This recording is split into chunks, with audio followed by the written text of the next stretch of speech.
Coming up on today's episode of Parasport Nation, it's a Father's Day edition. We have Dave Clement, yes, Nathan's father, on the show to talk all about growing up and raising Nathan and also his own sports journey. You won't want to miss it. Let's get started. Welcome to Parasport Nation with Alex Smyth and Nathan Clement.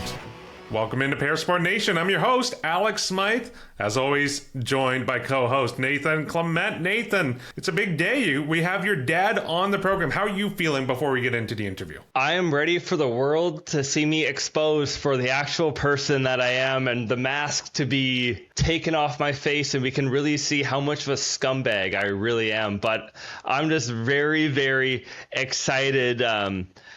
I've been so lucky in my life to have a person like my father, and I can't wait for people to hear his journey, hear his experiences, and hopefully have a couple laughs along the way. Oh, absolutely. So without further ado, here's our interview with Nathan's father, Dave Clement. Dad, thank you for joining us. Okay, Nathan, not sure what I'm jumping into, but happy to be here. The first thing I kind of want to get into is talk about your athletic career yourself. You were a junior B hockey player. You played provincial rugby for Ontario, but you're also quite a skier. Where does that love of sport come from? Well, you know your grandfather, he was a top athlete in everything, football, hockey, golf, anything that he did. So obviously, as much as I would love to say I could be a nerd because I was a real computer nut later in life, but with him, there was no nerd. Yeah, you had to play every sport you could think of, and we did all the time. We were always, as soon as he get home from work, we were either on the ice year round or in the field playing baseball or football or whatever, and golf, a lot of golf. What sport really connected most with you? Was it hockey? Was it one of the other ones that you played? Well, hockey was a tough one because it was one that was probably, I was skating at the age of 3, and so skating came so easy for me. I coached it later in life for 16 years. But the thing for me was when I was playing junior, I had an unfortunate accident where I was on a snowmobile and I was hit by a car and I had my knee rebuilt. And it was not a good thing. It took me a few years with a brace. I tried for the Spitfires, but the brace just was not going to work. And I did some senior A, and that eventually the knee just wasn't going to do it.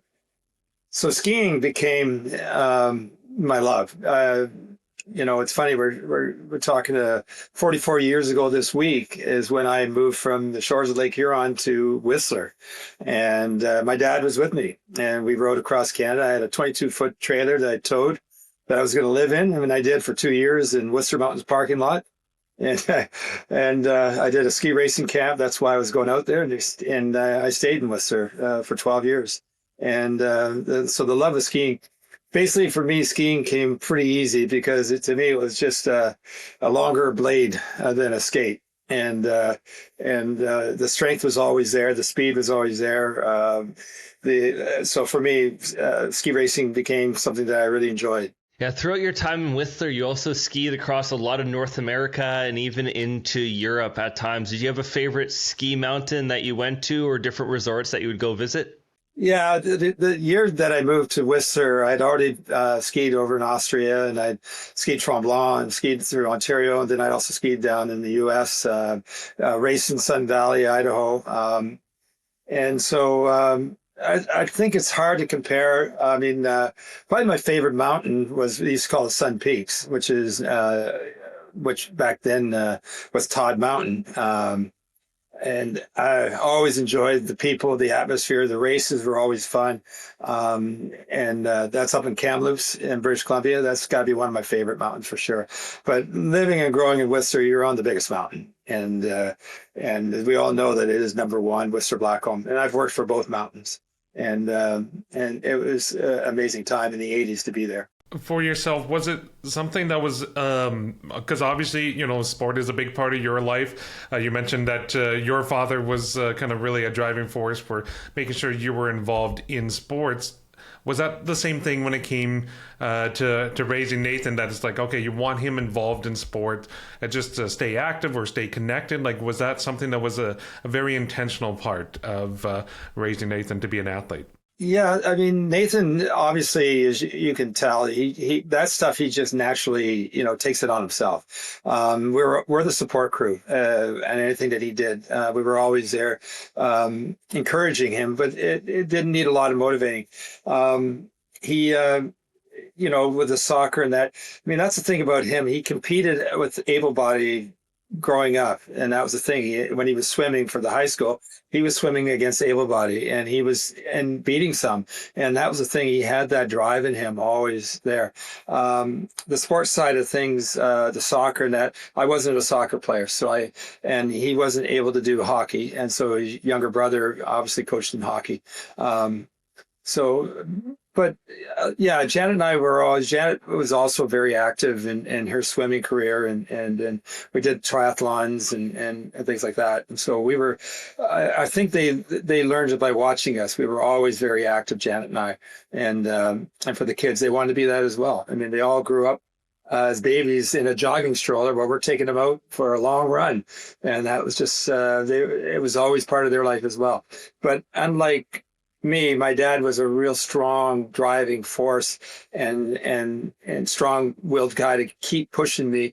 But wasn't something we had to do with Nathan. We didn't have to take that route with him. He naturally was inclined that way. But even going back to the start for a second, and it's something I've really realized in the past years, and really like as a teenager and as a kid, how grateful I am to you and Mom for putting in all that time for myself, but my sister Marina and my brother Kenny, and just really getting us to sporting events. And when we were there, especially when I was young and maybe not playing sports yet, it was Marina in gymnastics, it was Marina in dance, but also Kenny doing the soccer and hockey. And with Kenny playing soccer, that eventually led me to trying to get into that sport. And that first team I was on, do you maybe want to run through what we were thinking during that first practice we had on John Lecky's soccer team? Yeah, I mean, you could tell the names of the guys. You got two guys that played in the NHL. You've got some of the soccer. You had some real key people in there.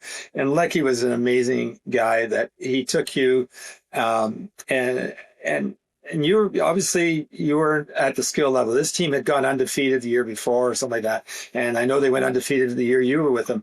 And yet you saw a lot of time on the field. You weren't just on the bench. He embraced all of you. And here's a guy that has played at the highest level for Canada as a rugby player, John Leckie. So he understood. And as much as we were nervous when we took you there, that we'll see, because it was U11, if I remember right. That was the U11. And that was a real distinguished team that you were being put on. And he welcomed you, and he used you and played you, and they still went on to win everything. And if I remember right, I think you got MVP for how hard you tried that year to play. And that just told people who you were, and that was your character. I'm curious for yourself. Obviously, Nathan had his stroke when he was very young, just about 2 years old. Were you really aware of, the disability or even like things like parasport prior to kind of navigating everything with Nathan and his stroke and growing up with a disability? No, he's 2.5 years old. I mean, you're not thinking of parasports. I know as a guy that recovered from a serious injury, I knew what it took to get back and going. And that's kind of my focus with Nathan, was very much, what can we do and how I could compensate to get him going and get him, because we never knew, what his restrictions were. You don't know how much recovery you're going to get. And Janet was really focused on the medical side, and with her dad and her mom and his grandparents, they would travel to Montreal and Toronto to see specialists and that. And so we took two sides. Janet was very much that side. My side was just, what do I need to get you moving, get you doing things, and the mobility side, because I'd been through that, and I knew that rehab is so important. And but we weren't thinking of parasports at the time. I mean, obviously, once he got into swimming, then he created that path himself. For us, it was more about how do we get him back to where he's happy, where it's best for him. And I had a funny story. When he was little, he loved Thomas the Tank Engine. And he would sit in front of the TV and he would watch Thomas, and he knew all the names. I mean, he's the only guy that would go to a park and be talking to a pretty lady and saying, "Oh, Thomas is number 1 and Gordon's number 4." And then later on he turned around to her and says, "So what's your number?" And she'd be looking at him going, "Wait a second, you're a fast mover. How old are you?" But he loved that. And so what I did with him was I had a little red bike that I put on a stand. I built a stand for it. So the back wheel was just freewheeling. It was not holding any tension or anything. And I used to say to him, if you're going to sit and watch Thomas, you're going to spin that thing. And he'd sit on there and he would spin it. And if I ever caught him that he was spinning, watching a show, I'd give him heck. I'd say, keep that thing spinning. So from the age of 3, he was sitting on that bike riding. With no tension, but he'd just be spinning it and watching his shows. By the time he got to 5, I told him that, training wheels are coming off. You're going to ride this thing. And I remember he was very scared. And he says, he kept saying things like, "No, I can't. And I'd say, "No, you can. You can do it. You know how to hold on. You can do all this." He says, "No, I'm going to die. I'm going to die." And I remember standing behind him as I'm giving him a push in. "You're going to die if I catch you." And he started pedaling, and I didn't catch him. But to this day, I haven't caught him. Yeah, there was definitely some fun times there, especially and maybe headache inducing with you trying to get me to ride outdoors, but especially even in the winter times when we actually got snow in Vancouver, we would go tobogganing down a hill. You would have us having a countdown in our head. You start at 5, 4, 3, 2, 1, and then we have to jump off the toboggan before it got to the end of the path or end of the park there. But there was a lot of other fun things that we got to do growing up, whether that was going up to Uncle Bob's, going on Anderson Lake and Anderson Lake, Seton Portage. Yeah. Getting out on. The risk is something that comes from my dad. We lived on Lake Huron, right on the water there, and we had a very steep cliff going down our backyard to the lake. And my mom, I don't think was really aware, but my dad he'd get us on the toboggan, and we had rocks at the bottom, and he would say, "Okay, you kids, remember you jump off before we hit the rocks." And we'd go down that thing screaming. So I got a bit of that from my dad, whereas I'm known as a bit of a risk taker. So that came, I think, honestly, and I think Nathan got a little bit of that too. Is that where a supposed nickname comes from? I've been told there's a nickname that you have, Dr. Damage, perhaps? Oh. Or is that from a different time in your life? Well, it's funny if people still call me that. I'm still referred to that 44 years later, I guess. That was when I left the shores of Lake Huron with my dad and driving across Canada. And 44 years ago this week, his birthday was the 11th, and we celebrated his 50th. And then Father's Day was on the road, and I went to Whistler to this camp. And then I joined in the summer. I hung around in my trailer, and then I thought I'd start working for the mountain. And the very first staff party, this is a weird thing. Most people attribute that nickname, as you probably do, is to my physical. I'm looked at as a very, I don't know, let's just say intimidating, sometimes physically intimidating to people. So they always think that, well, that's where the nickname came from. It's not. It was very innocent. It was a staff party, and I didn't know anyone, and we're all new to each other. And I show up wearing a carpenter's apron. And in the carpenter's apron were 3 squeeze bottles. And each one of those bottles held one of the ingredients to a B-52. And the guy at the pub, he gave me 1 shooter glass. And Dave says, "You need to bring this back. Don't lose my shooter glass." And I went in there and I was doing shots. I had all the bottles and everything loaded, and I was doing shots with everybody. And I was pretty well, my rugby training taught me at the age of 16 how to drink. And because we had 5 cops on the team, and they never left me alone in the car. They always brought me in the bars with them, and they let me drink with them at 16. So I could handle my own, doing 1-for-1 with everybody.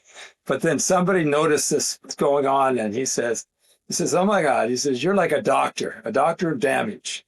And that's where the nickname came from. Although everyone else would tell you that's not the way they looked at it. It was something else. They always attributed to the later in life. I was obviously earned it. It got legs on other things, but that's how it started. And it was a bad thing because we had all the executives at Whistler Mountain loading chairs the next day because 15 people called in sick, and 7 from the restaurant called in sick. And then I remember going to the office wearing sunglasses and talking to the head guy, and he's saying, "What the heck happened?" He says, "All they're doing is saying some Dr. Damage guy did this to him." So we had Franz Willemsen, the president of the company, and older guy, he was loading the olive chair because a lot of people didn't show up for work that day. That's the nickname started, but it got legs through. I've done a bit of damage on and off the hill to other people. Speaking of damage on the hill, when you were working with a lot of the ski operations there's a famous story of a Scottish rugby team coming up to Whistler and wanting to get on the hill. Yeah, that was on Blackham. So Blackham hired me to run the race and special event operations on that one year. And I was in the office and I got a call that there's a rugby team here. And they got the full Scottish brogue. No one could understand them. So I had to go down there and I'm chatting with these guys. And they're like, and I'm like, okay, so you want to go skiing? And I said, but do you have any gear? No, we'll get you rentals. And then I said, and what about hats and gloves and that? No, okay, go to Lost and Found and get that. And I'll comp you guys all your tickets and everything. And up you go. So I'm back in the office and then I get a call. And saying, you better get on the chair. And I'm like, no, I've got a full day down here. No, you need to get on the chair. I said, what chair do I need to get onto? And they said, well, you better come up the end. I said, probably by the time you get there, be number 2. And so I get on number 2 and I'm riding up and I'm looking in front of me and there's a mother with her son or daughter and she's covering the face up of the child. And I'm looking at it going, what the heck's going on? And I look down on the run that runs right beside the chair and there they are. The Scottish rugby team in kilts, but the kilts up to here because they're all sliding down on their bare butts all the way down the mountain, and they're fully exposed. Their kilts are riding up, and I'm looking at this going, oh no! I didn't realize none of them knew how to ski. And they had to slide. They went right to the top of the mountain, and they slide bare butt all the way down the mountain. But the best part about that was they turned in the gear and all the stuff, and they went into the pub at the bottom of the mountain, and they sang and they performed, and they put on a great show for everyone, and they were well loved by everyone. But yeah, those kilts do ride up, and they don't wear nothing under them. I know that. That's certainly one way to find out what was underneath the kilt of the Scottish rugby team.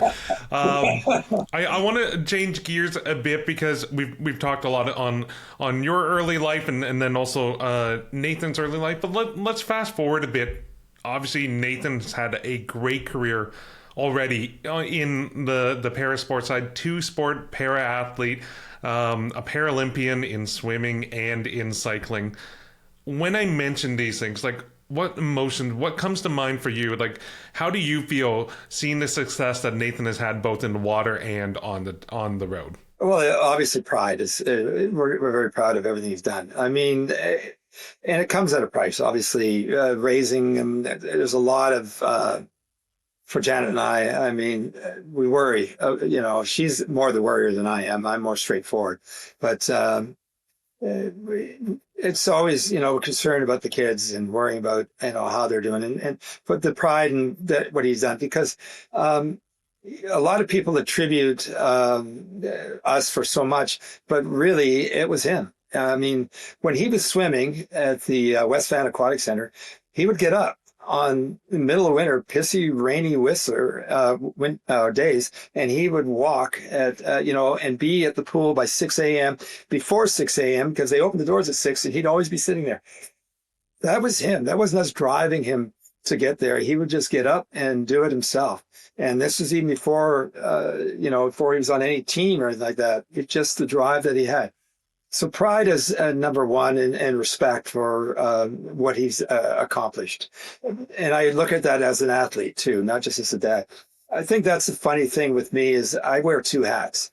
When I coached hockey, I have a parent's hat, but I don't wear it for hockey when I coached. I had a coach's hat. And it didn't matter. Kenny was a goalie. If he wasn't on, he got pulled. And that's the same way I look at everything. It's straight up. And I don't. And Nathan will tell you, I don't mince words. He's going to know what I'm thinking. I'm pretty straightforward that way. I don't like skirting around the issue. I go right to it. And so a lot of respect for what he's done. But at the same time, I know what he's going through in that sense and how important it is to him. And so we're there to support him all the time for that. But I think for me, it's something that I've seen from you and Mom and that work ethic. Like even talking about Mom for a second is she's probably not taken a day off since Kenny was born. She's always working out. She's always trying. Married. She was like that from the day we were married and before that. Even during the pregnancy, she never took a day off. I mean, I'm surprised the water didn't break while she's riding on a bloody bike. She's just, she's crazy that way. But that's always been her. That's how she deals with her stress. Hopefully, I'm not the stress part, but it's how she deals with stress. And I'm because of my background, I know when I'm on and when I'm off. Like today, I had a good ride today, and I pushed it hard, because I felt it. And some days I don't feel it, and some days you have to listen to your body. She's not that person. Doesn't listen. She just goes. Her routine doesn't change. And Nathan takes after her. Nathan does not listen as much to his body. We had to get him to think a few times about that he's just like her, just push all the time. I have to do 100K today. I got to do 100K. Didn't you do 100K yesterday? Yeah, but I got to do another one today. It's in them. And I'm not that way. But it's something I've definitely learned and appreciated from you and Mom is just that work ethic and that commitment and even that selflessness. And I've been so lucky that we've been able to go on some crazy and wild adventures, from going up the Great Creek Pass on the bike ride across BC, going to Alberta for nationals, going to Smithers, but now we also have another adventure coming up in a couple weeks, going to St. George's, Quebec. Yeah, the trip across BC was pretty good. I didn't get as much fly fishing in as I would have liked, because I was support on that. And we had Lulu, the dog, who we just loved to death. She just loved that. Did you tell him about my Father's Day that you did for me? This is where you can. This was the Nationals, his first race that Nathan went to. After we did the trip across BC, the two of us with the dog, he decides he's going to go to Quebec or Edmonton for the Nationals. And I'm like, okay. He said, but I need you to get my trike there. And I'm like, okay. And I said, we'll have a great trip, just like the one we did across BC. He said, well, no, so I'm going to be flying into Edmonton. He says, you're going to be driving. On Father's Day, I'm in Blue River. Mike Wigley had a skiing operation there, so heli skiing operation. But I'm in Blue River on Father's Day with the dog and his trike in a hotel room before I got to Edmonton. So that's how I get abused by this guy. I love how just a lot of the stories are revolving around Father's Day as well. It just seems to be a very important saga in this relationship. Obviously, I would be remiss if I didn't take this opportunity to pick your brain and get some dirt on my co-host. So I want to know what's the worst part about being on the road with Nathan? You've done it multiple times, multiple provinces. You got to do it at the end of the month. What is the toughest thing about being on the road with the guy next to me on the screen? Culinarily, we like hot food. So we both get along with we'll eat the same things, so we don't have to fuss over that. Music, we're pretty inclined to the same kind of music. He'll listen to my music. I don't think I've ever listened to his because I always play my music, but he seems to enjoy it. He's anxious. Time, as I mentioned about getting there early. So I don't live, I'm a bit analytical in the sense that I can figure things down to the split second as to how long it's going to take me to drive from A to B.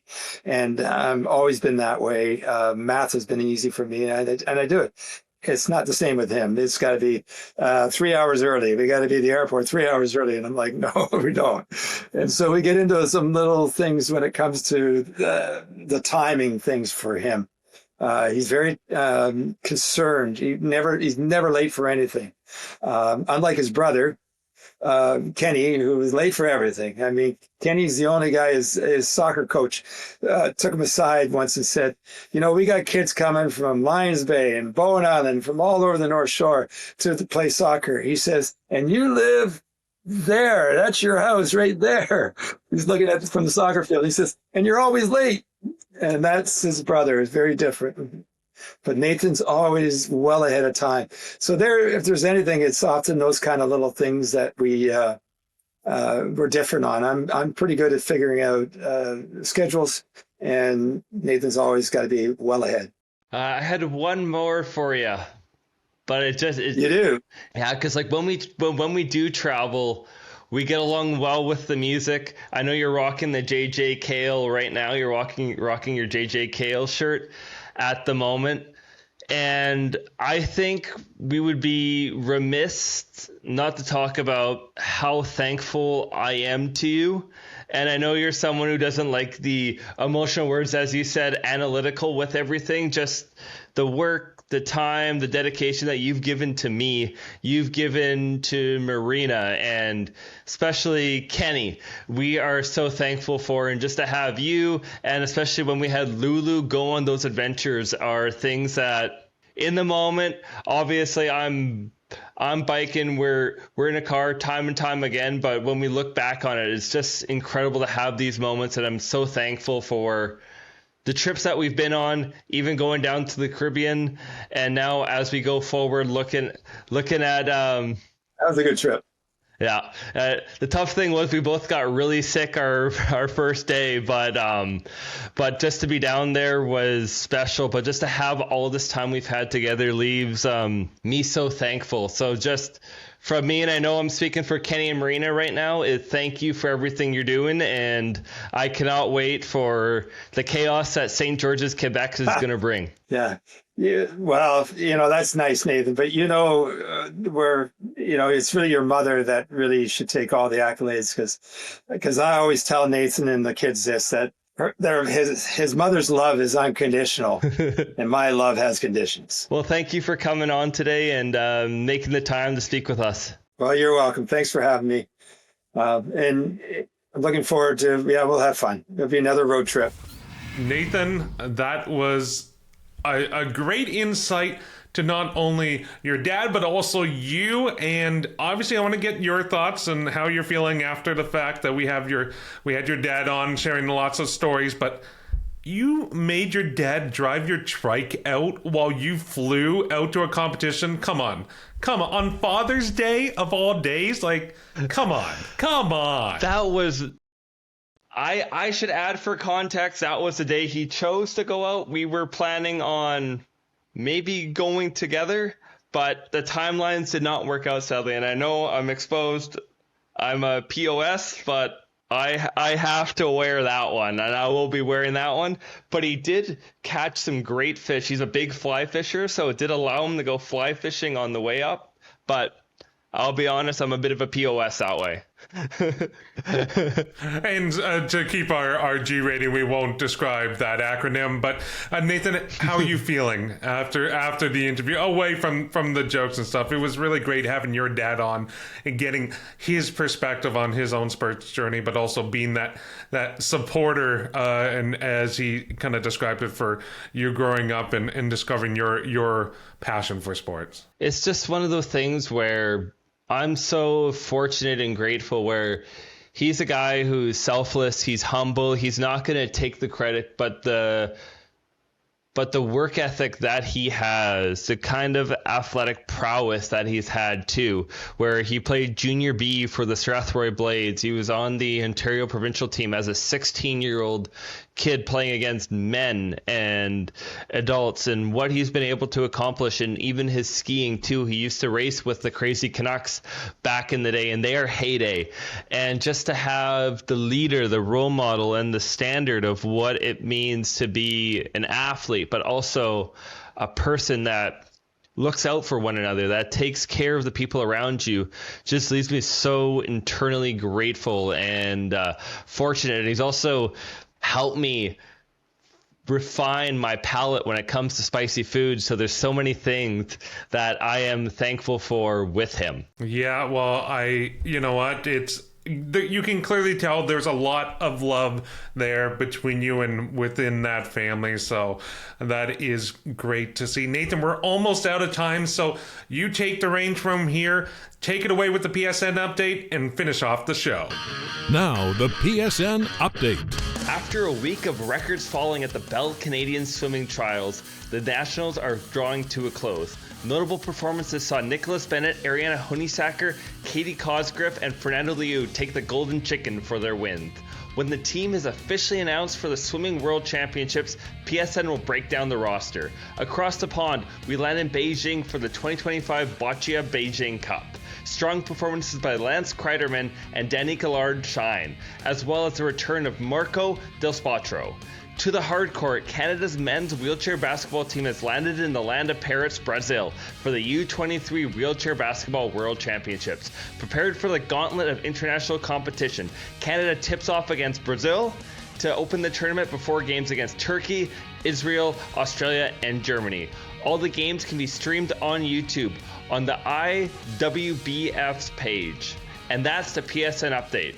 As well concludes today's episode. For all the PSN content, follow us on YouTube at Parasport Nation or check out our Instagram at Parasport Nation AMI. For Alex Smyth, the crew, and myself, thank you for listening and watching. Thanks for tuning in to Parasport Nation. Like and subscribe to the channel to follow us now.